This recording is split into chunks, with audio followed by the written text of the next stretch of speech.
কট্টাম এবং মাস্টারপাড়া গ্রামের উদ্যোগে যুব সমাজের উদ্যোগে আজকে আমাদের ঈদ উৎসব চলছে। সকাল থেকে আমাদের কচি কাঁচা বাচ্চাদেরকে নিয়ে শিশুদেরকে নিয়ে আমরা বিস্কিট দৌড় এবং বেলুন ফোড়ানোর উৎসব করেছি।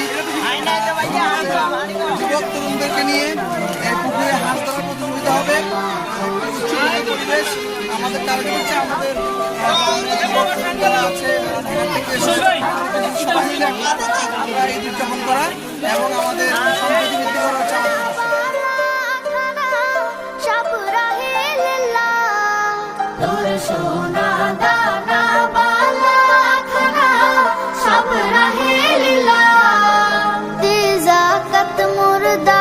মুসলিমেরাজ ভাঙাইতে নি বেজাকাত মুর্দা মুসলিমেরাজ ভাঙাইতে নি